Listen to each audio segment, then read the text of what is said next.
Good morning. On behalf of the Bengal Club and the Library Subcommittee, I welcome you all to this very special library talk.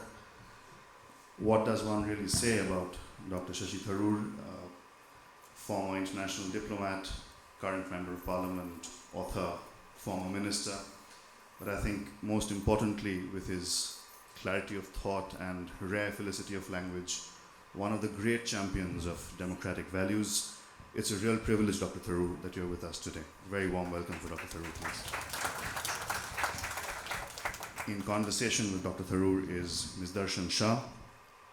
Many of you may know her as the person behind the iconic Weaver Studio, but she goes much beyond that. She has worked relentlessly with weavers and workers in documenting the textile history of India, has set up a fantastic resource center, and is now also the author of the book that's on display.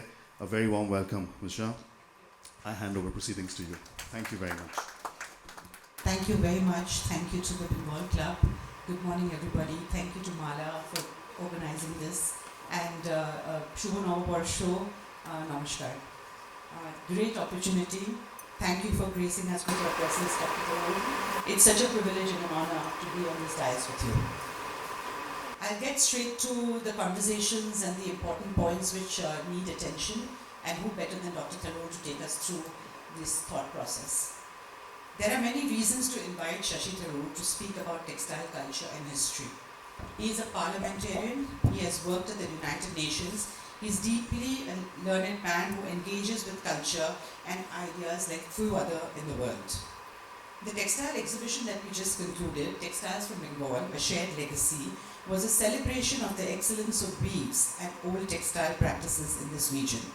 However, there are divides in terms of GI, with India claiming the Tangail as a GI and Bangladesh claiming the Jamdani. How do governments, Dr. Tharoor, draw these distinctions? Jamdani is a Persian word for an extra weft technique that is practiced across from Banaras to Mirpur, while Tangail district is in Bangladesh. In an Era of Darkness, your book, Dr. Tharoor, spoke about the impact of colonial rule on the subcontinent. So it would be wonderful to hear from you about the impact of partition on livelihoods and tangible culture, in this case, the weaves of the region. We will, of course, for this is for the audience, broad-base the discussion from textile to cultural in general. But I would like to start by asking specifically what you think about weaving and the GIs involved.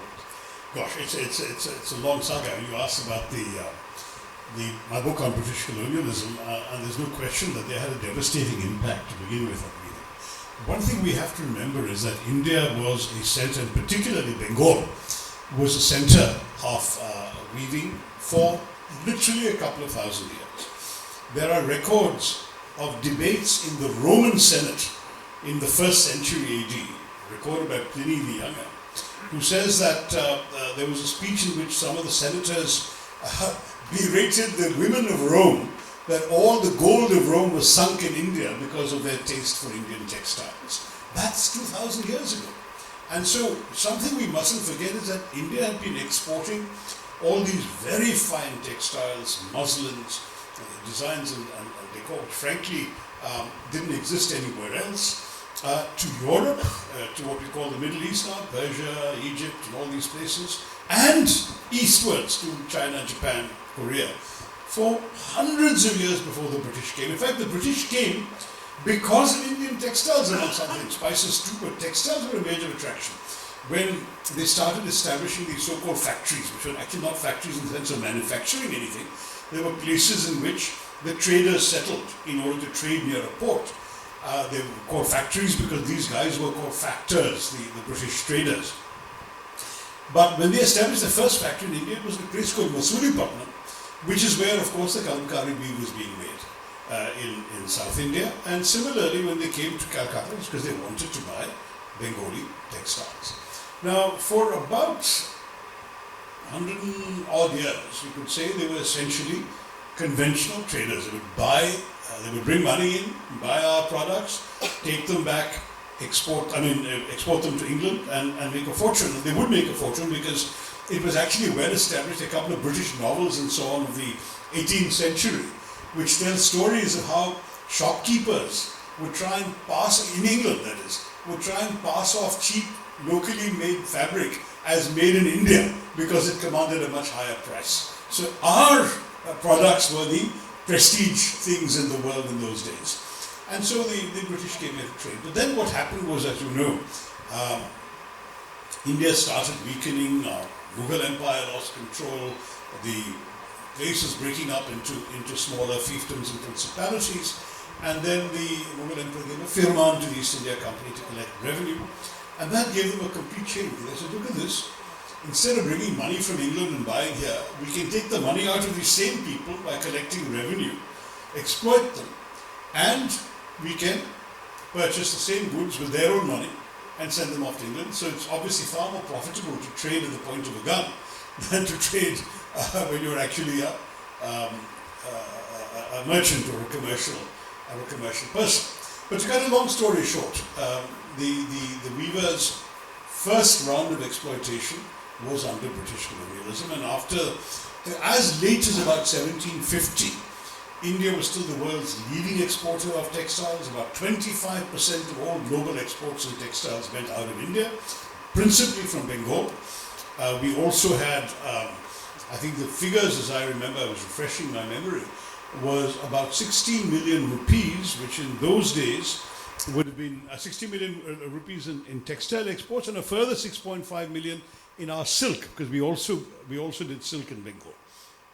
So that's cumulatively about 3 million British pounds in those days, and those are the days in which £1 a week was enough for somebody to be considered a rich man.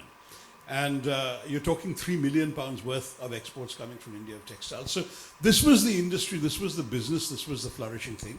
And that is what the British shattered. So from the mid-18th century onwards, not only were they, as I said, extracting revenue from our people and then taking the thing, they were forcing prices down. Literally. I mean, you're going there with the point of a gun and saying, how much for the cloth? And the guy says 100. And he says, okay, I'll give it you for 10. And what are you going to do about it? I've got the gun, right? So I'm exaggerating slightly, but only slightly. Prices were forced down dramatically. And then, as you know, by the early 19th century, the British started producing initially these steam mills in which machine-made cloth was coming out. Obviously, the machines were much cheaper. Because of the volumes that machines could provide. And the British added to that by the fact that they controlled by then the territory and the ports. They were able to impose tariffs on the export of whatever little cloth was still being made in India. 70-80% duties had to be paid on exported Indian cloth. We couldn't do what Trump wants to and impose reciprocal tariffs because they were, no Indian authority controlled the ports from which English cloth came to India. And so English cloth started driving Indian weavers out of business. We also know about this notorious incident, some of which the British dispute. One can go back and forth. I mean, the notorious incident recorded in the 1770s by a Dutch trader called Robert Bolt, who said that the British went into factories and broke the thumbs of the weavers so they could never weave again, destroyed their looms. And so, destruction of looms, I think, is pretty difficult to argue with. It did happen. Breaking thumbs, the British say that Bolt was a rival of the British and therefore his account was biased and there's no proof. Some historians side with the British view, some historians side with the Dutch view.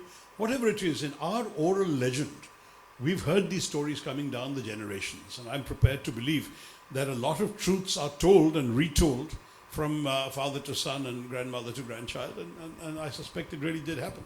But in any case, we do know for a fact that by the early 19th century, two cities became the first cities in the world to actually be depopulated.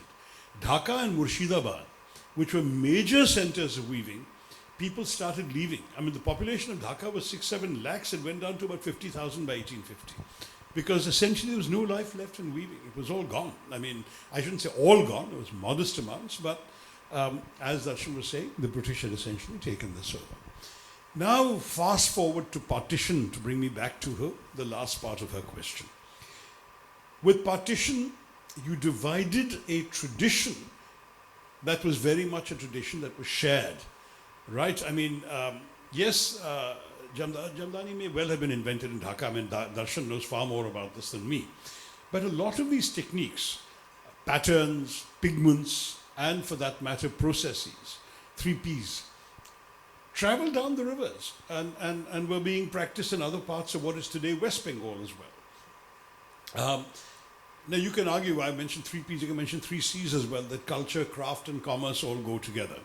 And there is no doubt that Bengali culture was a unified culture, sustained by language, a shared reverence for the same kind of literature, music, and indeed these handicrafts, whether it was weaves, textiles, patterns, tastes in colors and designs and so on, these were shared across all of Bengal. There was no religious or geographical divide.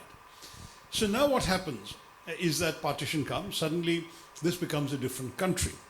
Now in the period before East Pakistan became Bangladesh, there was no major controversy because that wasn't, even the whole concept of GI, geographical indications, were not very well established in those days. But since Bangladesh came into its own, two things happened. One is they became a very major garment exporter, overtaking India. And there was a reason for that. It wasn't just that their labor was cheaper or whatever.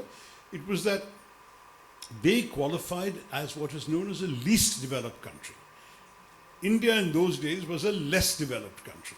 And the difference is the least developed countries had practically no tariffs imposed on them. So Bangladeshi cloth can be sold in the developed world with say 0% duty.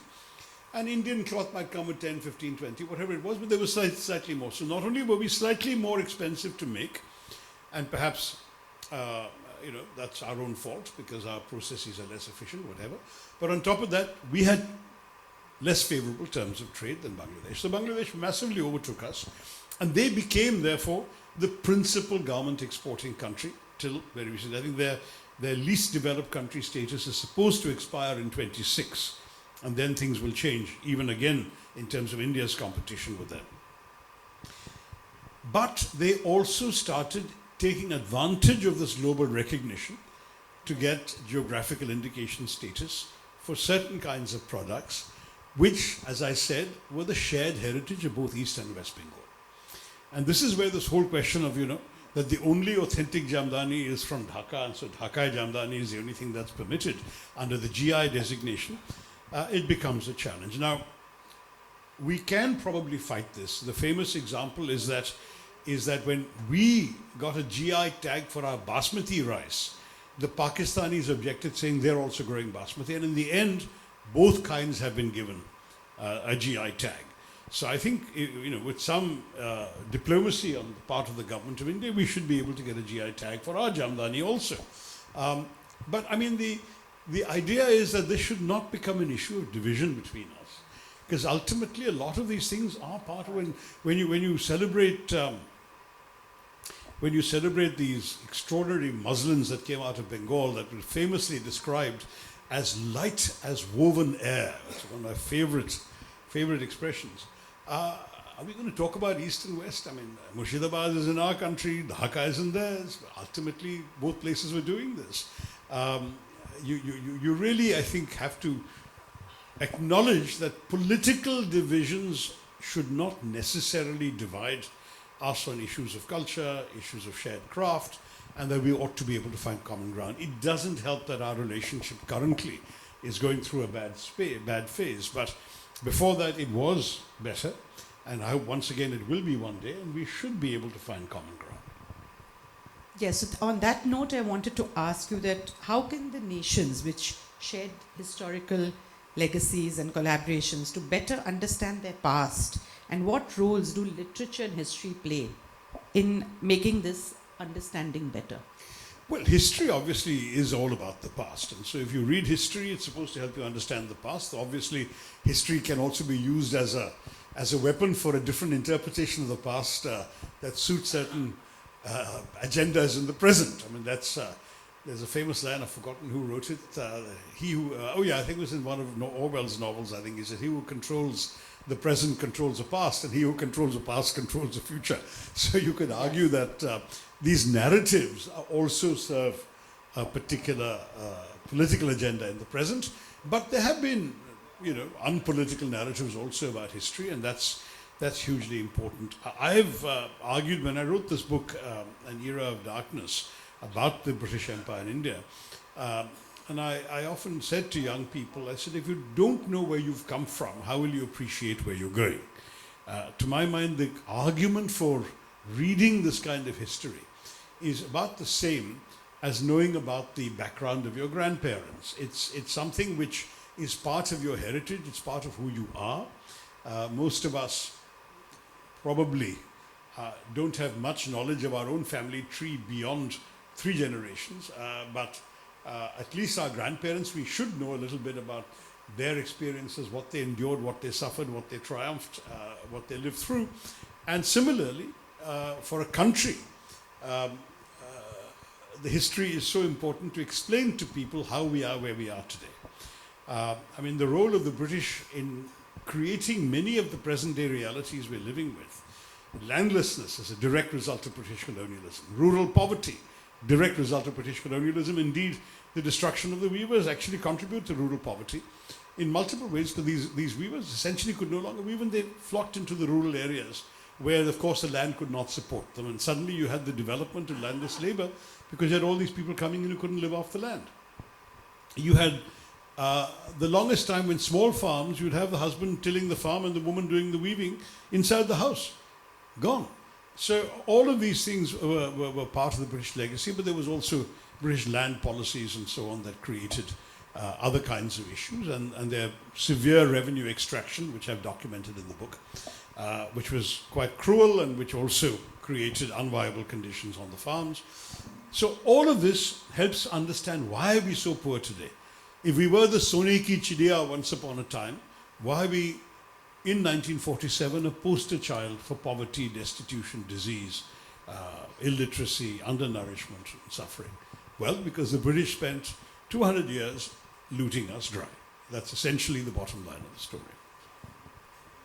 Wonderful. But on that note, Dr. Tharoor, I have these 2 questions which I'll combine. And this is on borders and identity. How do physical and ideological borders shape our identities? And how can the arts and authors like you overcome these barriers to foster a shared understanding of the global legacies?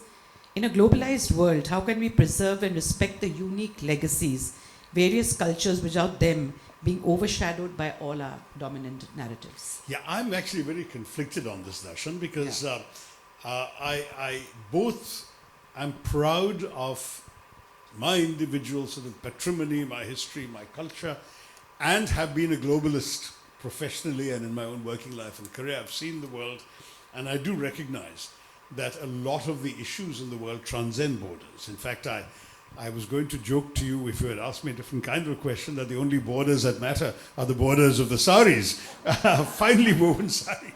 But the truth is, borders do matter. I once delivered a lecture, and there's an essay that I based on it in my book, Bookless in Baghdad, where I talk about the globalization of the human imagination. This was written sometime in the 90s, when for the first time, you could actually see in real time events happening on your television set in another corner of the globe. I mean, all this is intensified in many ways because you can be in real time conversation with somebody at the other end of the planet by email, by WhatsApp. In fact, the striking thing for me, having gone to America as a graduate student in 1975, when it would have cost me $12 that I couldn't afford for a 3-minute call to my parents, and now the realization that on WhatsApp you can call for free and see them as well, which obviously I couldn't in those days, must be transformative. So the world is in many ways becoming borderless in significant ways. But as I've also tried to demonstrate through my writing, whether it's my fiction like the Great Indian Novel, where I tried to reinvent 20th century Indian history through the paradigm of the Mahabharata, the frames of the Mahabharata, or in a book like An Era of Darkness, there is also a sense of people needing to know who we are. Who are we? Where do we come from? What has made us? And I think that sense of national, cultural, and historical identity is also important. It is what we contribute to the global mix. So there is globalization taking place, but it seems to me you can have globalization while preserving the authenticity of your own cultures. In some ways, the Indian experiment itself is a microcosm of that story.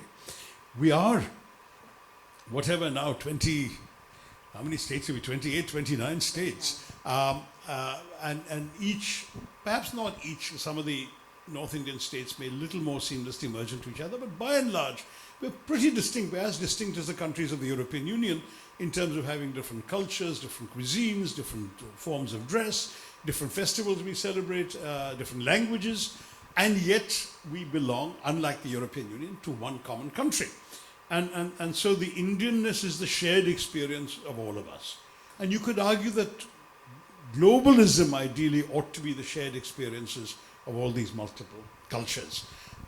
So I would say there is absolutely some pride in being authentically yourself, in saying this is who we are, this is what we are proud of, these are the stories we like to tell, these are the clothes we like to wear, these are the songs we like to sing, but we're also part of this larger mass of humanity.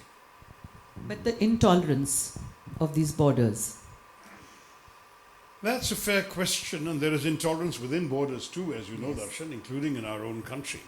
But yes, intolerance across borders is not so much, I think, about the kind of intolerance we refer to in shall we say, between individual people. It is more, it seems to me, about geopolitics, about the fact that countries have aspirations for themselves that they see as somehow clashing with the aspirations of other countries, and therefore there is a sense of competition that can transform into violence. We're seeing a lot of that. It's gone up and down over the years. It's now suddenly, there was a period of about, I would say, 30 years from roughly 1980 to 2010, when even that seemed to be on the wane, and everybody was essentially apparently merging seamlessly into everybody else. But then that also changed, and the backlash began to globalization, the backlash began to this kind of borderless world. And now people are once again wanting to reject immigrants, wanting to stop hearing foreign languages on their streets. They're wanting to throw up barriers, both for their economies, as we're seeing through trade protectionism, and against people coming in whom they don't like, or who have views they don't like, or behaviors they don't like. And this is going to, I suspect, get worse for a while. The world works sometimes in these cycles. And if we saw 30 years of increasing integration and multiculturalism and borderlessness, we maybe have to be prepared for 30 years of the opposite. I mean, it's simply, I'm not being, that's obviously very simplistic way of looking at it. It may not be 30 years, maybe 15, maybe 10. But there is now a backlash taking place, and Mr. Trump is merely the loudest embodiment of it. But there's certainly similar things happening in many, many other places. Look at Brexit from England, where they threw themselves out of the European Union. Look at the referendum in Switzerland, which has banned the construction of minarets. Look at the French policy that says you cannot wear the hijab or the burqa in France, and you can't wear any religious symbols into any government office anywhere. Look at the increasing divisions amongst religious communities in our country. I mean, there are things happening. Now there's this whole question about refugee policy. Angela Merkel in Germany was considered very bold and brave for letting in all these Syrian refugees. The Syrians are Arabs, and now the people are asking openly, why couldn't the Saudis take them? Why should Germany have to take Arab refugees? Now, these are all questions that suddenly have begun to be asked in ways that would not even have been thought, let's say, in those heady days of globalization that ended roughly around 2010. Thank you for that. And coming back to an era of darkness, how does the lasting impact of British colonial rule in India continue to play out on our borders in the context of shared languages and culture? You actually explained a bit of that. But in an era of darkness, you had mentioned how UK has no mention of colonial rule in its school curriculum. Yeah. In the 6 years past that book that has been released and published, have things improved, especially with non-curriculum information sources like social media coming up in a healthy mix? Yeah, so on that specific detail of the fact that you can do A-levels in England, the highest school leaving examination, without learning a line of colonial history, and you can do A-levels in history without learning a line of colonial history, that is still true, but now at least the option exists, and you can if you want to study colonial history in ways that were much less common in the past. So that I take a modest amount of credit for having initiated a kind of opening up of the debate on all of this in the UK. There was a lot of attention paid to the British edition of my book, which carried the rather blunt title Inglorious Empire, the same book, but that title sort of shook people up, and it got a fair amount, a very large amount of attention and debate in the UK, and I traveled and did a lot of interviews and lectures and so on, and that I think helped. There's much more consciousness now. When I wrote the book, there'd been a poll in the UK, YouGov, which I think is mainly young respondents, and 69% or some insane percentage like that said that they thought the empire was a wonderful thing and they'd love to have it back. And I said, this is like young Germans saying they'd love to have the Nazi era back. For God's sake, understand what empire meant to those of us who were the victims of it. And I think they've now begun to wake up and realize that all this rosy portrait of empire, these pastel shades of the far pavilions and the jewel and the crown, is not what the experience of empire was to its victims. And that's something which is changing to some degree. But I've now forgotten the beginning of your question because you went on to this. Yes. So the beginning of the question, how does the lasting impact? Oh yeah, on British borders, yeah. So on this thing, I mean, partition was definitely a direct result of the British policy of divide and rule.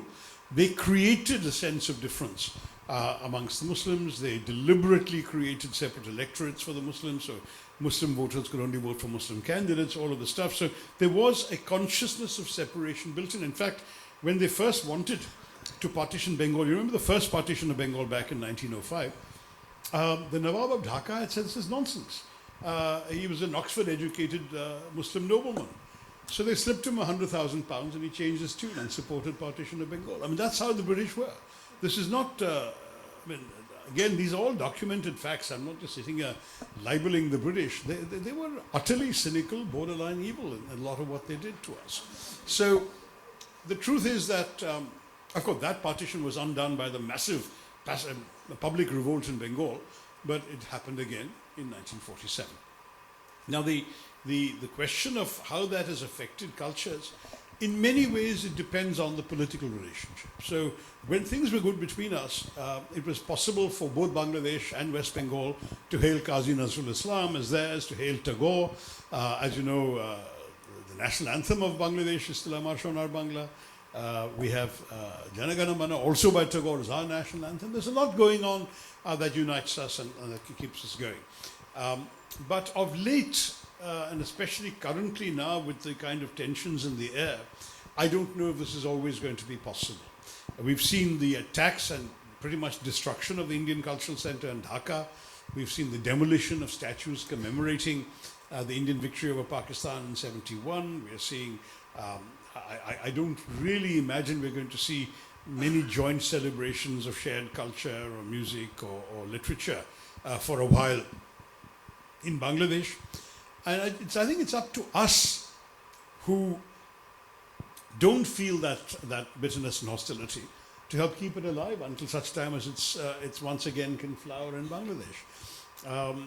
Now, there are people on our side of the border who are also as hostile to the idea of to put it bluntly, Muslim Bengal, as perhaps some Muslim Bengalis are to the idea of Indian patronage. But for the most part, I would say the vast majority of ordinary Bengalis and ordinary Bangladeshis, including the non-political people and the elites, would want to celebrate what we have in common across these borders rather than see any division. I mean, Qazi Nazrul Islam is a Muslim Bengali who actually lived and wrote and died in Calcutta. So whose is he? I mean, are we going to now start quarreling over patrimony because of religion? I mean, I just think we have to stand up now for what is shared across borders and celebrate that. That's wonderful. That's what our shared legacy exhibition and the effort to put together this publication where we would have everybody come together, whether it was from the colonial period to the French, Portuguese, the Danish, the Dutch and the British, along with those that currently are in Bangladesh. But we found a lot of resistance. We found a lot of resistance from the other side. We had from the Bangladeshi side. Yes, from Bangladesh, and that's they wouldn't because want you're doing it now. Yes. I suspect 3 years ago you would not have found Yes, we started 3 years ago, so suddenly lots of things just fell off. Yeah. and we weren't able to get the same number of authors, and we've again started to research and try and connect with them for the next book, and we hope that it will become really a true shared legacy that we bring out the second book. So, And it is a shared legacy. I mean, Yes. it doesn't make sense to divide, for example, the historical experience of Dhaka and Murshidabad. Yeah. It's really the same. And we talked earlier about this. I won't repeat myself. I think there's a lot that the two have in common that are worth celebrating. Now, the political divisions are unfortunate, and they're not looking good yet. You may have heard that India has just stopped transshipment for Bangladeshi exports through India. And the hostility is on the rise on both sides. And they've also stopped use of some Indian land ports, and they've tried to tighten up on their borders with us. Borders, in some ways, only exist on maps, right? I mean, yeah. but they've started being drawn in people's minds as well, and that's the real tragedy and the real challenge. Is that once you begin to see something as the other with a capital O, it's no longer yours, you start distancing yourself from it. And that has happened a little bit now. It had not happened so much from India and Bangladesh the way it had been, say, in India and Pakistan, which really has become now the other in a very distinctive way. That was not so true with Bangladesh, but perhaps in some people's minds it is becoming true now. Yes, but India is now has a very strong position, and Bangladesh is getting influenced by the US and China, etc. So, what option do they have but to toe that line? And when they do that, we are responding or reacting to it. The US, of course, may not have liked Hasina, and I think it's fairly clear they didn't, but they certainly will want to work with this government only up to a point. In fact, the administration that was in power when Mr. Yunus came to power is no longer there in Washington, and it's by no means certain that Mr. Trump will have much sympathy for some of the elements who've also risen in the wake of Mr. Yunus's ascent. Then you've got China, and China's interests are very different. China's interests certainly are not contiguous with those of the more Islamist forces that have risen in Bangladesh that are hostile to India, but would be congruent with, say, those pro-Pakistani elements who may be pro-Pakistani because they're Islamist, but from China's point of view, Pakistan is an ally and is an ally against India, and therefore Bangladesh becoming more pro-Pakistan and more pro-China certainly helps. And for us, it's potentially putting us in the middle of a pincer, with Pakistan on one side and a hostile Bangladesh on the other, which is not something we want to see happen. So it's a very delicate situation, Darshan, there's no doubt about that. And it's not going to go away very quickly. Now, we do have, of course, elections being promised, though the target keeps seeming to slip away. Mr. Yunus now says by the end of the year, but they're also talking about only having elections after their constitution has been revised, and there's been no progress at all on revising and reviewing their constitution. So difficult to say that the elections will take place at the end of the year.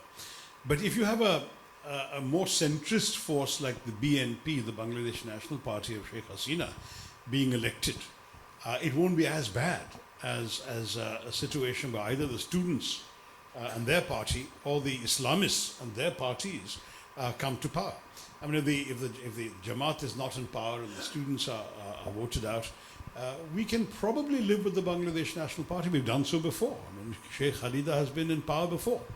And we've worked with her, and we can work with them. So let's wait and see. I mean, I don't want to completely sort of sign the, let off the siren calls of despair, but it is an awkward, tough situation. I believe, I don't know if I'm right, but you all live here, you can tell me, I'm told that there's already been a commercial impact on Calcutta, right? That because of the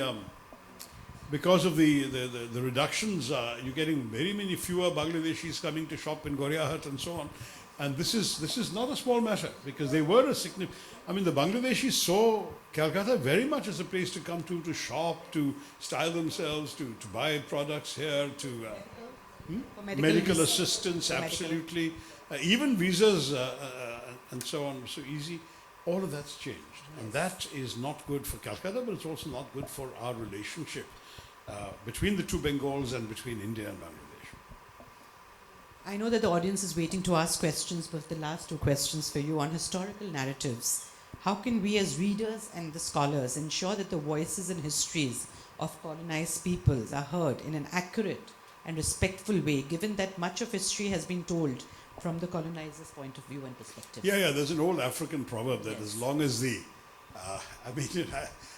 tail of the hunt will be that of the hunter until the lion finds his voice.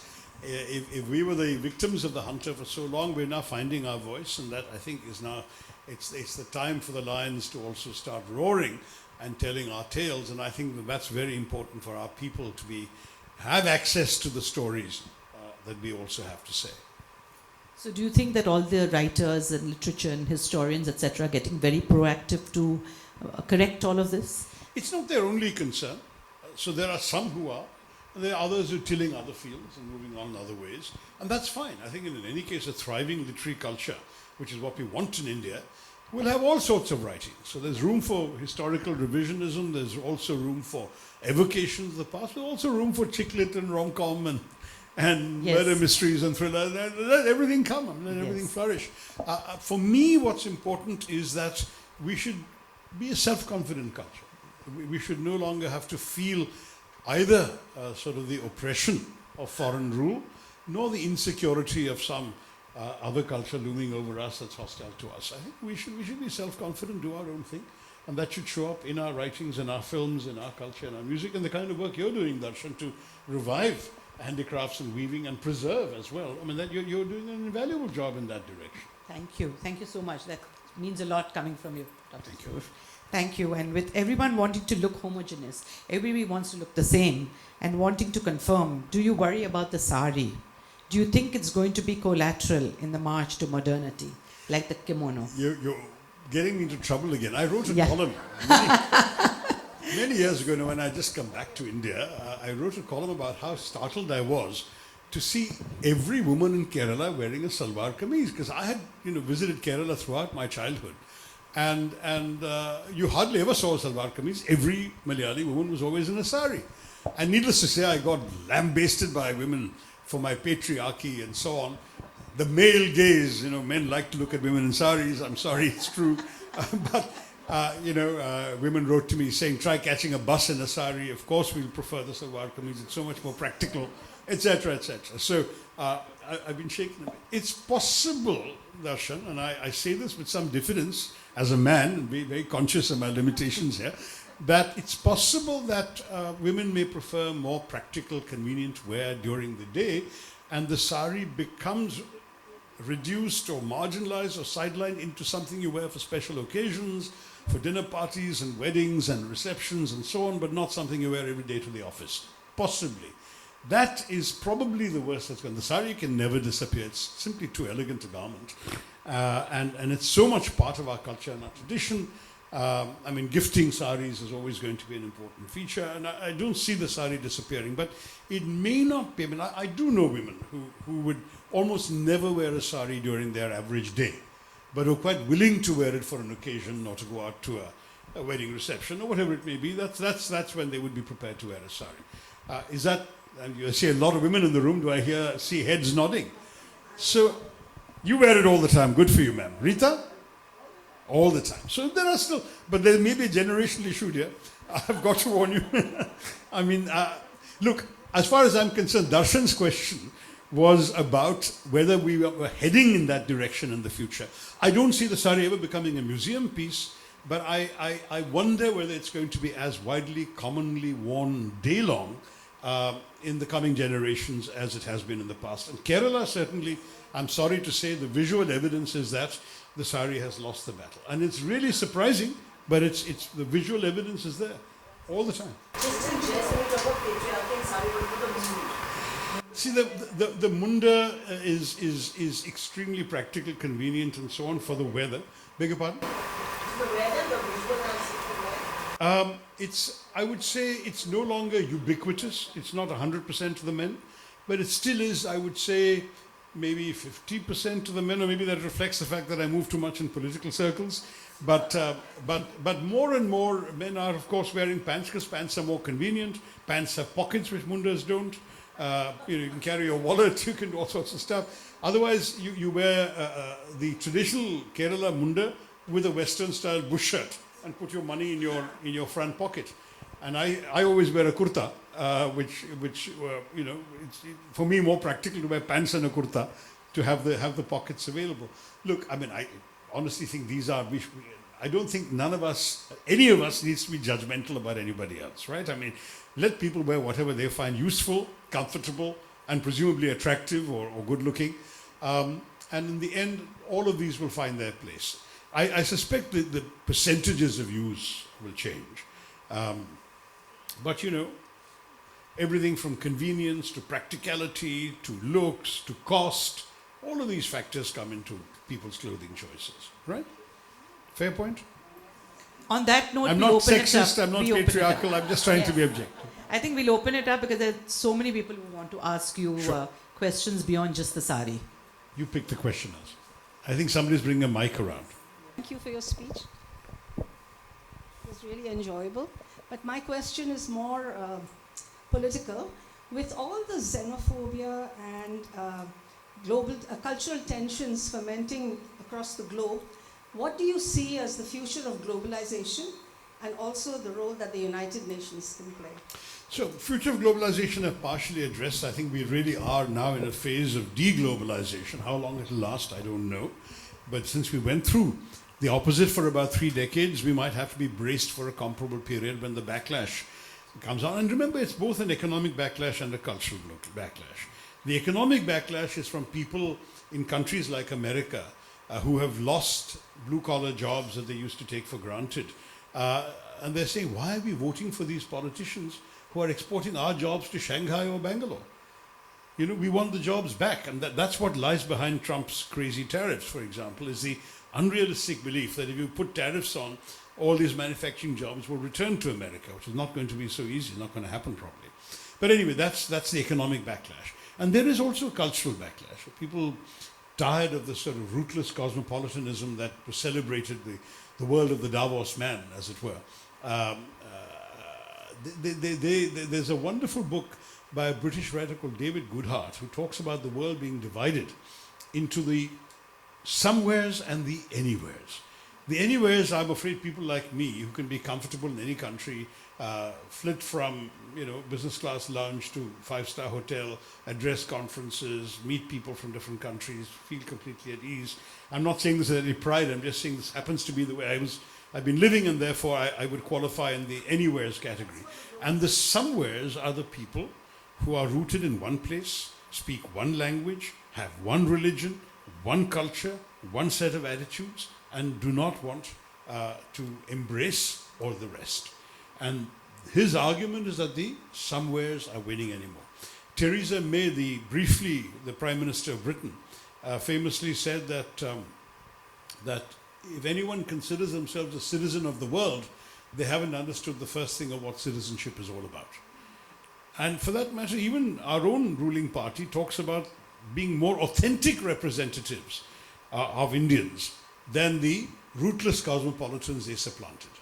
So that's the kind of distinction that's coming up. And so you are likely to see far more anchored national identities being celebrated for a while.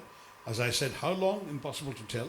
But right now we are living through this era of backlash against globalization, deglobalization, increasing importance of national borders and all of this stuff, which we thought we were heading in the opposite direction for 3 decades, and now it's being reversed. Is that your question answered? Oh, the UN. The UN is you see, both a stage and an actor. And it's principally a stage on which the member states are the actors. It only becomes an actor in its own right when the member states agree and give them a role to do. Then the Secretary General comes into his own, his agencies, his peacekeeping forces, which are also provided by member states. They go out and do things and they win Nobel Prizes and so on. It's wonderful. But we mustn't confuse one for the other. As stage, the member states are the actors and they decide what can be done. And where they agree is only then that the UN can act. So if the member states are themselves divided on issues of globalization, of world trade, of cultural exchange, of multicultural, all these things, then I'm afraid at best the UN can make ineffectual noises. For example, the increasing religious intolerance around the world, the UN's response to something called the dialogue of civilizations. Are civilizations sufficiently in dialogue through the UN? It's up to you to judge for yourself. Just a corollary to that, when you are rooted in your country, you can take us somewhere, you can have that sense of nationalism. What happens if you don't live here? Like I don't live in India, I am from Canada. So how do you assert your nationalism and at the same time be a global citizen? Because I'm an everywhere kind of person. Yeah, so I mean, if you are an anywhere kind of person, then nationalism is a somewhat more self-limiting construct, in the sense that somebody who defines themselves principally as a nationalist is only secondarily, it seems to me, able to accept this global perspective. But if you are living in Canada, you're a Canadian nationalist, or an Indian nationalist. You are of Indian origin. You've obviously grown up with a consciousness. You still sound more Indian than Canadian, right? So you tell me, what is your nationalism? Confused Desi. That's the globalized world for you. We're all confused. Oh yeah, the famous ABCDs, the American-born confused Desis, yeah. He has his hand right at the back, but somebody has to run back with the mic, or it will take an age to get there. Yeah. It's not really a question, but just a comment in continuation. I'm very much proud Calcuttan, but circumstances have led me to live in London for quite a few years, which is lovely. And my sons have the same dilemma. They're quite young. They're 11 and 7. And they're in London. Yes, so they've grown up in London. They're 11 and 7, so they are growing up. And for them, there's this continuous dilemma of my Indian and my British. But they have the Tebet test where they fail miserably, identify strongly as Indian when it comes to sports. So that's another unit across. Yeah, that's a famous Tebet test. Tebet test, yes. Where Norman Tebbit, the British minister, said that all these immigrants are rooting for their home countries when they're playing England in a test match. So how can that be? How can these Indians and Pakistanis be supporting India and Pakistan if they're living on our soil and working here and carrying our passports? It's a tough question. I must say that... it is hard, and I have to say that all the British teachers are very indulgent of these so-called migrant children who identified really strongly with a lot of the cricketers because of the surnames and the names. That is really a binding factor, because they say, oh, I'm a Sharma. And, suddenly then they identify as Indian only because and there's a passports celebrity do they name. carry, your children? British. But OCI also, but I don't know. OCI status seems to be getting downgraded every year. I'm one of those very few Indian politicians, maybe the only one, who's in favor of dual citizenship. Oh, I think the perfect answer to your dilemma would be for them to be both Indian and British. But unfortunately, India doesn't allow it. The British would not mind. No, India they don't does. mind. They don't mind. Yeah, I've kept my India Indian does. citizenship just to make them truly Anglo-Indian, because my husband had to take British citizenship, but I'm still Indian. So This is a very, very challenging point. And by the way, it's difficult for you to remain that way. You'll find out in immigration queues. Or when you're traveling abroad, let's say you want to go for a holiday in America and they get the right to travel without a visa, and you suddenly have to apply for a visa and wait 3 weeks. Your whole holiday plans get messed up. So you may find yourself, it's more convenient for me to take a British passport too. So I'm not saying you will do it. I'm just saying you in the theoretical sense. The point is that this becomes a challenge for many people. And I do believe that we in India should not think that people's emotional allegiance is linked to the passport they carry. Very often people choose passports for convenience. And very often in heart they're very Indian. But I also know Indians who are fundamentally disloyal to India and who wish they could be something else, and they still carry an Indian passport because no one else gave them one. So I don't think that we should at all define these things narrowly. But the ideal situation might well be to have dual citizenship for people like you and for this lady here and so on. Yes, sir. Dr. Tharoor, you spoke about that 1980 to 2010 phase of the global phenomenon. In the modern democratic world, where power should have gone to the people, it's amazing to see that people are turning those powers into ruthless leaders and then they're having their way in ruling the world. How do you explain this phenomenon? You know, there are probably different experiences in different countries. I mean, you know, if you look, for example, at what has happened in our country, where indeed we have a fairly autocratic kind of ruling party. They have won 3 elections in a row, so it's difficult for us to say this is not what the people want. If you look at what happened in America, Trump has won an election in the name of the people, and it's been a populist choice. The previous time that he became president, he had a minority of the votes, but he had a majority of the electoral college. This time he had both. He had also a majority of the votes. So people actually wanted his kind of rule, which is pretty ruthless and which is firing people and expelling people from the country and cancelling student visas and doing all sorts of things and unilaterally imposing tariffs, and various things are happening that people may not have specifically bargained for, but they certainly voted for this man to act in their name. And that's something you've got to accept. But there are countries, let's say if you look at Finland or Sweden or Denmark today, very much the rulers are the choice of the people and are very sort of mild and moderate and liberal and cosmopolitan and open to exchange and so on. So it will vary from country to country, and each circumstance will change. If in general you're seeing that there are more authoritarian strongmen in power than there used to be, say, during those 30 years we're talking about, that may broadly be true, though you can also contrast that with other things that have changed. I mean, communist rule was pretty draconian, and communism has disappeared from pretty much everywhere. I mean, the only place that calls itself communist now is China, and they're not communist in any meaningful sense of the term. So you can look at the fact that, yes, maybe sort of right-of-center authoritarians have risen, but you could argue that communist dictatorships have disappeared. So there is a, 6 of one, half a dozen of the other. I'm not sure you can easily draw a total pattern. I mean, I take your point. There is certainly much more of this than there used to be. But let's not generalize too much, and things will change. After all, if you'd asked me this question when Trump had lost, then what would the answer have been? Or had we seen, for example, different outcomes in some of the European countries? You remember the French came perilously close to electing Marine Le Pen and the right wing, who came second. So had that happened, we suddenly would be saying, oh my God, intolerance, racism, xenophobia in Europe. Is it suddenly the opposite because somebody got a few percent more? I think the world is a complex place. We really will have to look at each circumstance, in each country. Thank you, sir. There's a hand here. We have a world that's going into silos with Trump over there, but can Trump hold the environment together? That's all pervading. So what's going to happen? He doesn't believe there? he needs to. No? He says there is no climate crisis. I know, they may climate not change be, is a hoax. but the air from a polluted country is going to enter his. So when is he going to realize that, and how are we going to deal with that?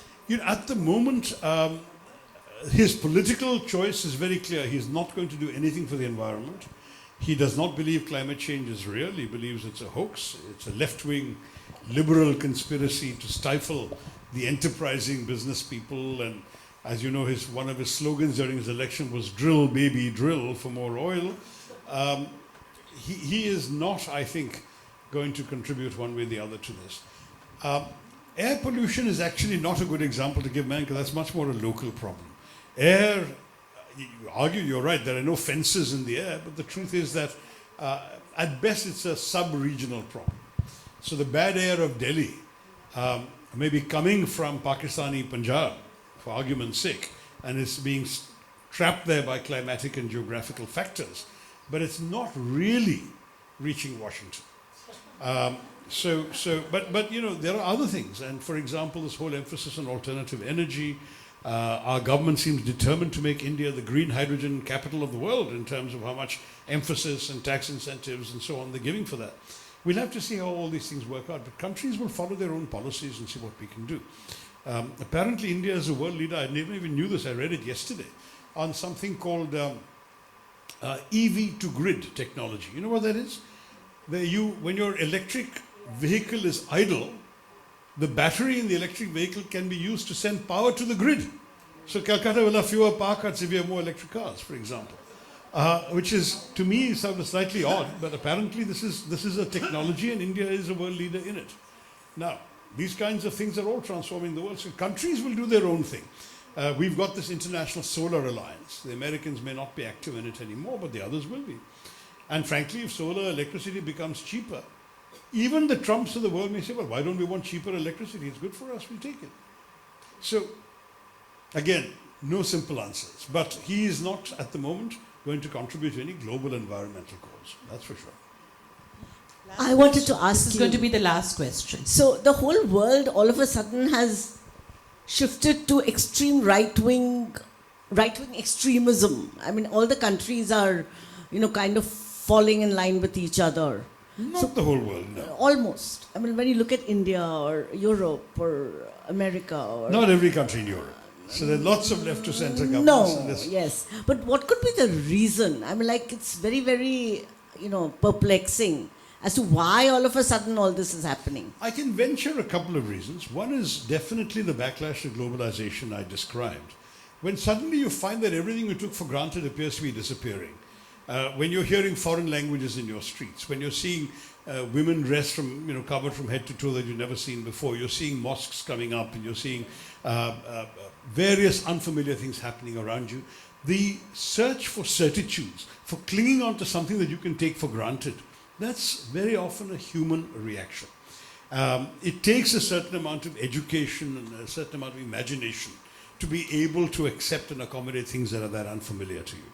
So this backlash I'm talking about certainly has been very visible in the West. It is against not just cosmopolitan, it's against globalized economy, it's against multiculturalism, it's against foreign languages, immigrants, foreigners generally, all of that. And that is one thing that definitely has contributed to this phenomenon you described. The other is, I think, in a world of incertitudes, you don't want somebody in power who seems to be no better than you, no more decisive than you, no more, not much more of an authority figure than you, right? I mean, Dr. Manmohan Singh was a wonderful man, one of my favorite people, came across as gracious, decent, open to listen to others, etc. As Mr. Modi says, I know what I'm doing, I'm going to do this for you, vote for me. A lot of people want this, I know what I'm doing person, rather than the person who says, I'll listen to you, I'll see what we can do, let's see how the system works. You know what I'm saying? And that is what we've seen happening. Now, in many countries, what happens is after some years of somebody saying they know what they're going to do and not doing it well, you may end up coming back to the people who are more reasonable, who are more willing to listen, who are more willing to work with you. We'll see. I'm not speaking about India specifically, I'm just saying as a general proposition. But human beings are making these choices. Increasingly, these authoritarian type figures have been validated by popular votes. Very few of them conducted coups. These are not Pinochets and people like that who've conducted coups to come to power. They've been voted into power. They've been voted into power. So this seems to be what people want. And the rest of us who don't share that particular point of view better accept it. Hypothetically, supposing Michelle Obama instead of Trump, and not Joe Biden, but Michelle That's Obama. too much of a hypothetical. It's never going to happen. She's strong. Yeah. No, there are strong women. Look at Mrs. Thatcher. I mean, it's not a gender issue. Mrs. Thatcher was a tough cookie. Indira Gandhi was once described as the only man in the cabinet when she was in Shashiji's cabinet. Mrs. Bandra Naike was a fairly strong figure. So, it's not a gender issue. It's a question of how much toughness you read. Golda Meir in Israel. So there are a lot of strong women leaders. No, it's more about the fact that willingness to listen versus certainty in what you're doing, appearance of decisive action versus appearance of consultation, policies, however wrong-headed and misguided they may be, but which you have no choice but to follow, whether it's Trump's tariffs or Modi's demonetization, versus somebody saying, I'll never take an extreme, irresponsible decision like that, I'll go along with the consensus and so on. These are all choices. And if people decide they want to be led by somebody who does strong things because they want a strong leader, what can we do? Now, I should explain, of course, each country's system is different. America, Trump could only win with over 50% of the vote. In India, we have a ruling party that has successively won 31% in 2014, 37% in 2019, and 36% in 2024. And yet the seats are completely different in each time, right? But our system is like that. But it's not a majority of the Indian people who've chosen this, but our system has enabled sufficient numbers of voters to choose this outcome. And I think for the rest of us, there's a question of saying, how do we hold on to our beliefs, our worldviews, and at the same time work with the realities of what people have chosen so that we can actually come to results. We can't just spend our whole time, in my view, in just negativism about what exists. We have to find a way of working with it and taking people along in the process. Why do intelligent people wear blinkers? I'll pass on that. Ask them. So, Not yeah. me. So thank you very Thank you, much Darshan. for that, Thank you all. Dr. Tharoor. I'll let Bengal Club give their vote of thanks.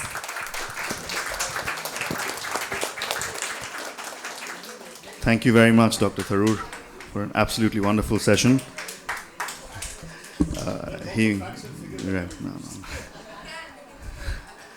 I was just thinking that he may be from anywhere, but I think a lot of us would like to believe that at least a little bit he's still from Calcutta. But thank you very much. Thank you.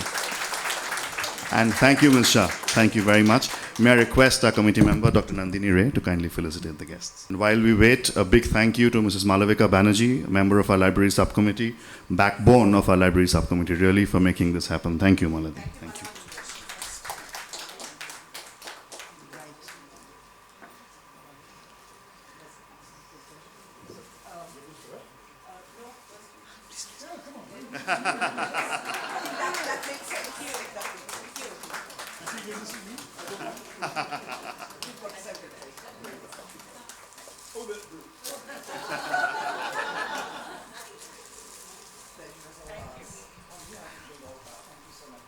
Thank you, Dr. Ray. And the books are available for signing if anyone's interested. Thank you very much. Thank you.